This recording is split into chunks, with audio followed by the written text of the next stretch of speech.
Olá, nós nos reunimos aqui para tratar de alguns temas relacionados a investimentos e análise de empresas. Me chamo André Rocha, eu trabalhei no mercado financeiro, no Bradesco, Unibanco, Bank Boston, fundos de pensão. Tenho uma formação em economia e direito, tenho mestrado também na EPG FGV e iniciei minha carreira em auditoria externa. Eu estou aqui com o Sérgio Goldman, que fará uma apresentação também. Bom, boa tarde, pessoal.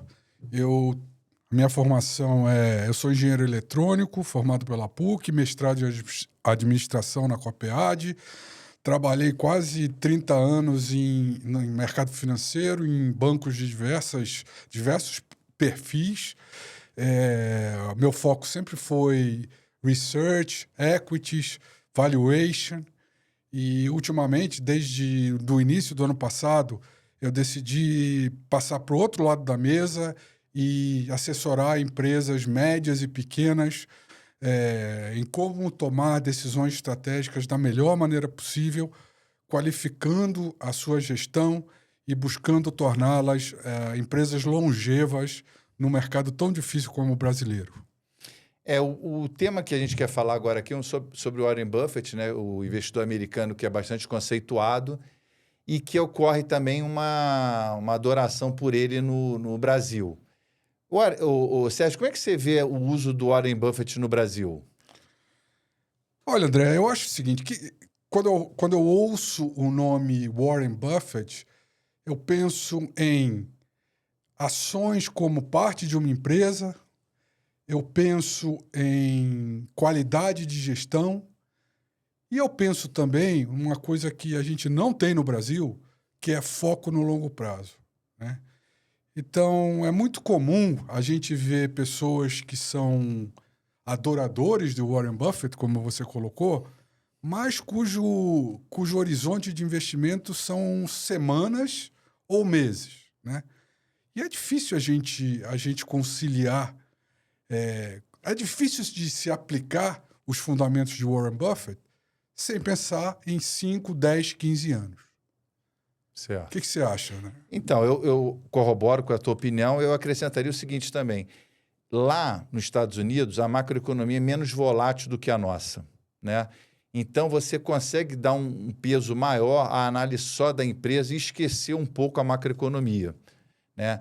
Aqui no Brasil, a macroeconomia, quando a gente fala de macroeconomia, estou falando de inflação, estou falando de juros, estou falando de câmbio, né? E tem uma diferença também crucial entre uma política econômica empreendida pelo Partido Democrata e uma empreendida pelo Partido Republicano. Essa diferença entre as políticas econômicas dos dois partidos, ela é muito menor do que a que existe no Brasil entre um partido do PT, por exemplo, governado pelo PT, um governo governado pelo PT, do que de um partido de centro-direita, em relação à questão de ajuste fiscal, em relação à questão de privatização, em relação de eficiência da economia. Então, isso afeta bastante a economia. Esse ciclo eleitoral tem sido muito importante para os investimentos, coisa que nos Estados Unidos é um ponto menos relevante. Então, acho, além do que você colocou, as duas colocações que você fez, eu acrescentaria essas duas relacionadas à macroeconomia. Eu queria voltar aqui ao tema do longo prazo aqui no Brasil, né? Tem muito pouca gente realmente que acha necessário pensar no longo prazo, né? E dá para entender por quê. Obviamente, como você colocou, as incertezas macroeconômicas são gigantescas para daqui até 1, 2 anos, quanto mais daqui a 10 anos. Por outro lado, também vejo muita gente quase que ridicularizando alguém que vem pensar no longo prazo, né? Eu queria trazer aqui duas expressões que eu já escutei muito que tem a ver com esse assunto. A primeira é: eu não sou mandiná para pensar no futuro. Para quem não sabe, mandiná é uma famosa vidente aí que o pessoal das antigas conhece. E a segunda expressão é o famigerado "a planilha aceita tudo". Então, assim, como é que se pode falar em investimento de longo prazo se essa mentalidade está tão presente, né? Por sinal, um parênteses, A planilha aceita tudo significa que, independente de quem estiver fazendo uma projeção ou uma análise, é todo mundo picareta, né? Quer dizer, eu discordo. A planilha não aceita tudo. A planilha aceita tudo se o cara for um picareta, mas se o cara for sério, ele pode até errar. Mas todos os números têm uma certa lógica, né? Então, realmente, voltando ao tema Warren Buffett aqui não sobreviveria 2, 3 anos. Eu tenho até um amigo que diz que Warren Buffett no Brasil trabalharia com renda fixa, nem trabalharia com renda variável. Um outro ponto também um questionamento que eu faço é um foco muito grande na qualidade do management, né? Quem faz a adoração do Warren Buffett coloca.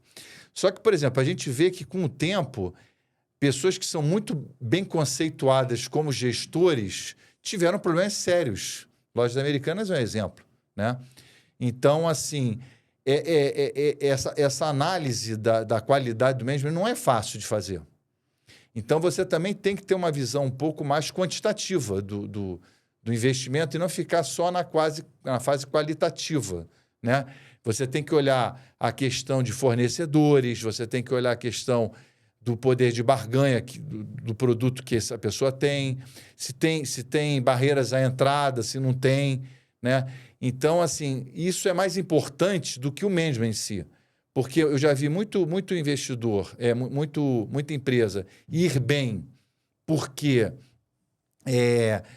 a macroeconomia está dando certo, e aí ele vai bem, ele surfa uma onda, e quando a macroeconomia vai mal, ele não consegue performar.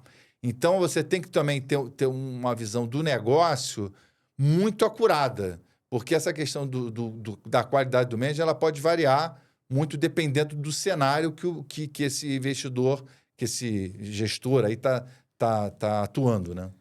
André, eu tenho uma visão assim, um pouquinho diferente. Eu acho que, sim, é muito difícil se auferir a qualidade de um management.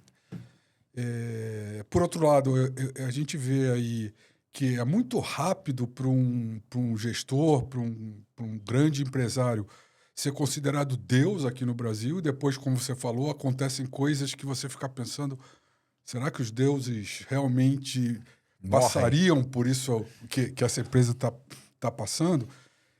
Agora, eu acho que no Brasil, o grande teste para a qualidade de management, e eu repito, é difícil a gente ter uma noção muito clara, em tempos de vacas magras, que são muito comuns por aqui, né? Se a empresa que essa pessoa lidera conseguir passar bem a um período de vacas magras, talvez seja uma indicação de qualidade. Mas, como tudo que é qualitativo, né, tem um risco muito grande de se tomar decisões erradas definindo se o management é de qualidade ou não.